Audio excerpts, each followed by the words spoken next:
tuntutan dari jaksa itu ya, kalau terkait dengan tuntutan itu kan yang dikenakan pasal 2 ya dan pasal 3 Undang-Undang Tindak Pidana Korupsi, yang mana pasal tipikor itu memang ancaman maksimalnya 20 tahun, minimalnya adalah 4 tahun.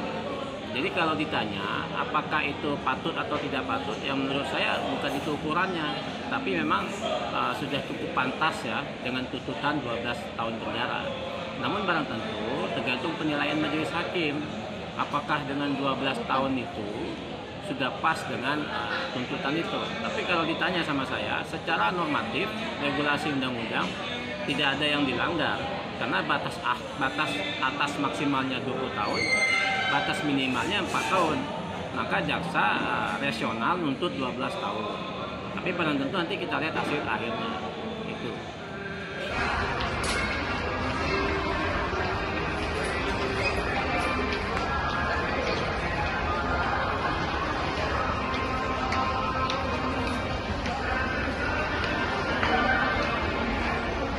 Pantas tidak pantas ya, kalau saya lihat, kalau saya tidak melihat problem ataupun beda pendapat di publik ya, saya hanya melihat dari regulasi undang-undangnya.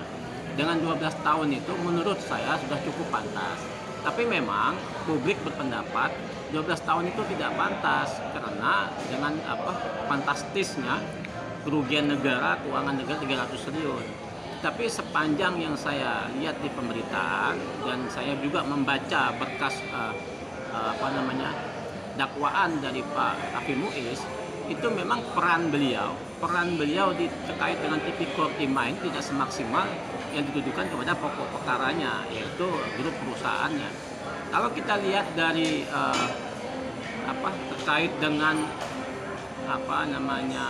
pembagian perannya, ini kan ada 4. Pertama, peran SDM itu dinasnya, kemudian peran dari PT Timahnya, peran dari swasta pengusahanya, dan peran Hakim Muiz.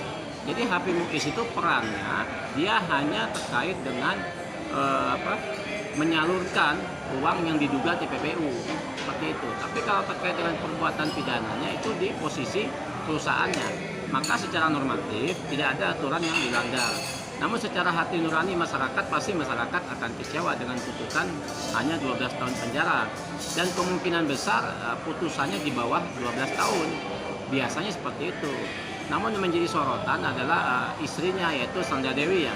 Sandra Dewi yang merasa dirinya terzolimi karena ada beberapa aset milik pribadi itu dijadikan sitaan oleh teman-teman penyidik, dalam hal ini JPU di Kejaksaan Agung. Nah, menurut hemat saya secara normatif hukum tinggal dibuktikan aja locus delictinya. Kalau uang itu atau barang itu atau aset itu dibeli sebelum 2015, maka itu pure punya Sandra Dewi. Tapi kalau dibeli dengan rentang waktu 2015 sampai 2022 sebagai dakwaan dari jaksa, maka itu menjadi aset diduga kuat adalah hasil TPPU.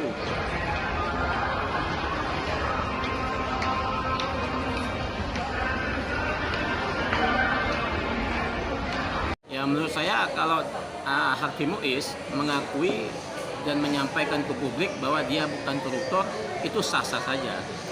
Kalau begitu saya pikir semua orang tidak mengakui bahwa dia koruptor itu sah. Kalau orang mengakui, ya pasti penuh penjara ini. Namun belum tentu dengan pengakuan dia itu tidak cukup, karena fakta sidang itu terbukti dia adalah bagian dari salah satu orang yang ada di PT RBT yang melakukan penghubung antara PT RBT dengan PT-PT yang lain dengan PT Timah.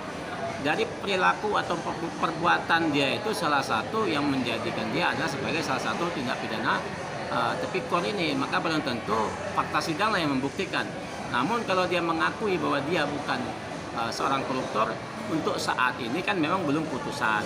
Tapi barang tentu kita mengedepankan azas praduga tidak bersalah. Sah-sah saja orang mengakui bahwa dia bukan pelakunya. Tapi pada saatnya putusan pengadilan lah yang akan menentukan sebetulnya dia para koruptor atau bukan gitu.